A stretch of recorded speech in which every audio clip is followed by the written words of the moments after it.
का सबसे बड़ा सवाल, क्या बीजेपी की मुहिम से ठंडा पड़ेगा किसान आंदोलन? चर्चा में मेरे साथ विनोद कुमार सोनकर, लोकसभा सांसद हैं बीजेपी के। सबसे पहले विनोद कुमार सोनकर, किसान आंदोलन को साजिश बताना, ये कहना ये तो हाईजैक हो रही है, कितना जायज है? देखिए, कोई बात जब कही जाती है तो बिना कोई आधार के नहीं कही जा सकती। बिना आग के धुआं नहीं होता। जिस तरह से आंदोलन में पोस्टर देखने को मिले और जिस तरह के वहां पे लोग देखे गए और जिस तरह से बार बार किसान के नाम पर इनके एजेंडा बदले हैं, उसके आधार पे आप निश्चित रूप से ये कह सकते हैं कि यह आंदोलन पूरी तरह से किसान नेताओं के हाथ में नहीं है। कुछ लोगों के द्वारा अपना राजनीतिक एजेंडा सेट करने का प्रयास किया जा रहा है। 2014 से लगातार जिस तरह से देश के यशस्वी प्रधानमंत्री जी के नेतृत्व में भारतीय जनता पार्टी को समर्थन मिला है, पूरे देश में कश्मीर से कन्याकुमारी तक, उसको लेके विपक्ष जो हताशा और निराशा की स्थिति में है। तो ये विपक्ष द्वारा भड़काए गए, भरमाए गए किसान है, ये किसान नहीं है, आप ये कह रहे हैं? एजेंडा सेट करना चाहते हैं। मतलब ये किसान नहीं है जो आंदोलन कर रहे हैं, आप ये कह रहे हैं?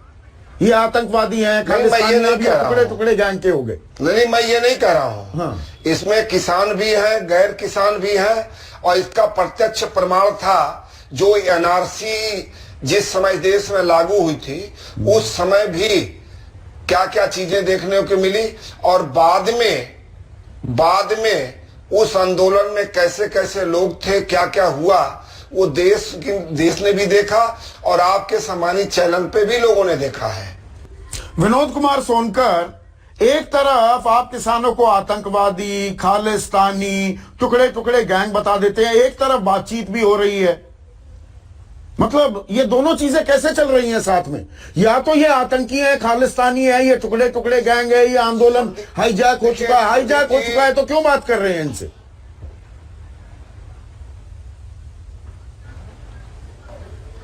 संदीप जी, सरकार ने कभी भी इस बात को नहीं कहा, या सरकार के किसी नुमाइंदे ने इस बात को नहीं कहा कि ये खालिस्तानी है, आतंकवादी है।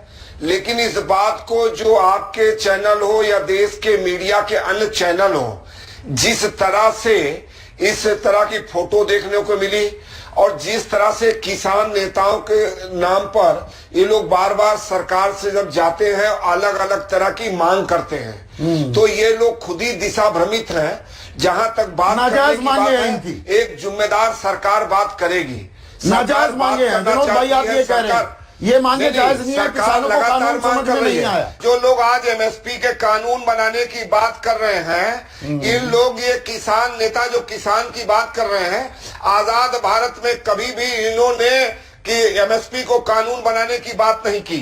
दूसरी बात, सरकार ने इस देश में सबसे पहले स्वामीनाथन आयोग की रिपोर्ट को लागू करने का काम पूरी तरह से लागू नहीं हुई, तो मोदी सरकार अधूरी जानकारी दे रहे हैं आप विनोद भाई। के बावजूद ये लोग नहीं, C2+50 हो गया क्या लागू?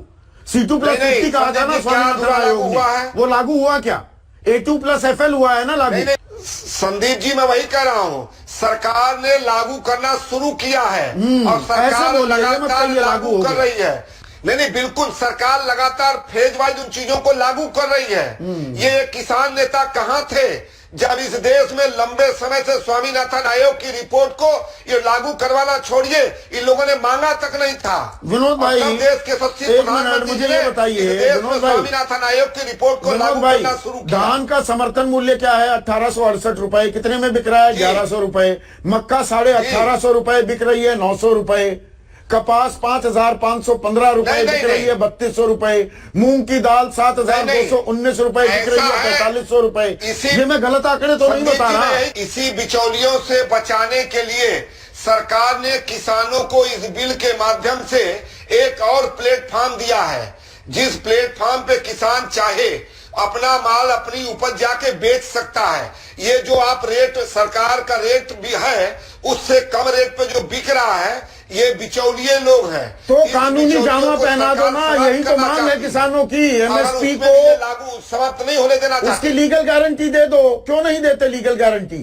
पेच कहां है? क्या दिक्कत है उसमें? देश का कृषि मंत्री पार्लियामेंट में खड़े होकर कह रहा है कि एमएसपी लागू थी, लागू है, लागू रहेगी। अच्छा। क्या किसी फ्लोर पे दिया गया बयान ये एक प्रकार से सरकार का कमिटमेंट नहीं दोहराता क्या? अच्छा, अगर सरकार केवल न देना होता, अभी भी सरकार ने एमएसपी को आगे बढ़ाने का काम किया है। नहीं देने में दिक्कत क्या है? कानूनी जामा पहनाने में दिक्कत क्या है, ये बताइए ना। बढ़ा रही है कानूनी जामा पहनाने में दिक्कत क्या है विनोद भाई, ये बताइए ना। नहीं, कानूनी जमा पहनाने में कोई दिक्कत नहीं है, लेकिन सरकार का कोई आंदोलन करके सरकार को अगर हाईजैक करना चाहता है तो सरकार नहीं सुनने वाली है। तो विनोद भाई, स्वर्गीय अटल बिहारी वाजपेयी जब जिंदा थे वो क्या कह रहे थे? किसान न्याय के लिए लड़ रहा है, सरकार को चेतावनी दे रहे थे, दमन ना करें, राजनीतिक इसे आंदोलन बनाने की कोशिश ना करें, किसानों की मांग सुने। गलत कह रहे थे अटल बिहारी वाजपेयी। मेरा सब जवाब भी एकदम सीधा है। पूज्य अटल जी एकदम ठीक थे। अच्छा। और उन्हीं के मार्गदर्शन में किसानों के लिए हम लोगों ने एक नहीं अनेक कल्याणकारी योजनाओं को चलाए हैं। और ये तीनों बिल जो हम लाए हैं किसानों को बिचौलियों से मुक्त कराने के लिए लाए हैं। पहली चीज अटल बिहारी वाजपेयी ने, जो मैंने वीडियो दिखाई, अटल बिहारी वाजपेयी क्या कहते हैं कि सरकार दाम तय करती है, किसानों को नहीं मिलता है, औने पौने दांव पर अपनी फसलें बेचने को मजबूर होना पड़ता है। इसीलिए मैंने एमएसपी और आज के मौजूदा रेट जिस पर बेच रहे हैं किसान, उसका जिक्र किया। और शायद गलत जानकारी नहीं दी ना, शायद क्या कह रहा हूं, बिल्कुल गलत जानकारी नहीं दी। आप उसे कॉन्टेस्ट तो नहीं कर रहे। जो सरकार ने एमएसपी बढ़ाई, ये सरकार लगातार एमएसपी, जहां जहां भारतीय जनता पार्टी की सरकारें हैं, एमएसपी बढ़ाने से कुछ नहीं होता। एमएसपी मिल रही है क्या? सवाल ये है विनोद भाई, ये लोग एमएसपी मिल रही है क्या? सवाल ये है। बिल संदीप जी, जहां पर बिल्कुल जहां पर उत्तर प्रदेश में भारतीय जनता पार्टी की सरकार है और उत्तर प्रदेश में जहां भी सरकारें हैं, सीधे हम उनके खाते में पैसा डाल रहे हैं। विनोद कुमार सोनकर, सरकार जो ये संशोधन लाने की बात कर रही है, चलिए किसान नहीं मान रहे, आप जहां पर सरकारी आदेश से काम हो सकता है वहां पर वो, वरना संसद का सत्र बुलाकर संशोधन कीजिए। क्या उससे भरोसा जगेगा किसानों में? आप वो काम क्यों नहीं करते?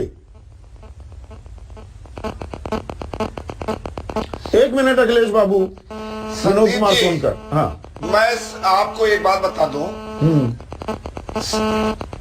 देखिए, एक तरफ ये लोग कह रहे हैं सरकारी रेट पर माल एमएसपी पे खरीदा नहीं जा रहा है, दूसरे तरफ एमएसपी को कानून बनाने की बात कर रहे हैं। सरकार किसानों को इस बिल के माध्यम से एक नया प्लेटफॉर्म दे रही है।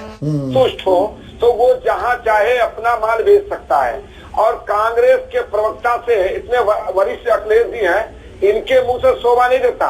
लंबे समय तक इस देश में इन लोगों ने शासन किया, ना तो स्वामीनाथन आयोग की रिपोर्ट लागू किया, और मध्य प्रदेश में जब इनकी सरकार थी, इन लोगों ने कहा था कि हम किसानों के कर्ज को माफ करेंगे, और आज भी किसान वहां कर रहा है। लड़ाई बीजेपी कांग्रेस की थोड़ा है विनोद भाई। किसानों की मांगे जो हैं, उन आप कह रहे हैं संशोधन कर दीजिए ना, प्रस्ताव क्यों दे रहे हैं? उससे क्या भरोसा नहीं जगेगा किसानों में? सवाल ये पूछ रहा हूं मैं आपसे। नहीं, मैं बात भरोसे की है। सबसे बड़ी बात तो ये है, जब किसानों को एक और प्लेटफॉर्म दिया जा रहा है, वो नहीं मान रहे ना, वो कह रहे हैं ये गिफ्ट नहीं चाहिए।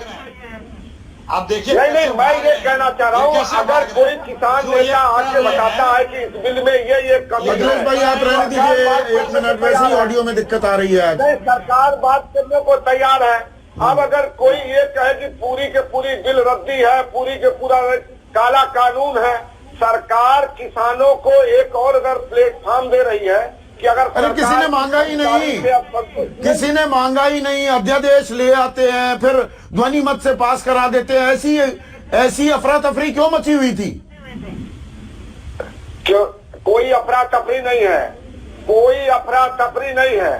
सरकार ने बाकायदा पार्लियामेंट में लाके उसको चर्चा किया, लेकिन जो लोग चर्चा नहीं करना चाहते, अपनी बात कहना नहीं चाहते, वॉकआउट करते हैं, तो सरकार क्या करेगी? किसान संगठनों से बात नहीं की ना, ये मैं सवाल कई बार पूछ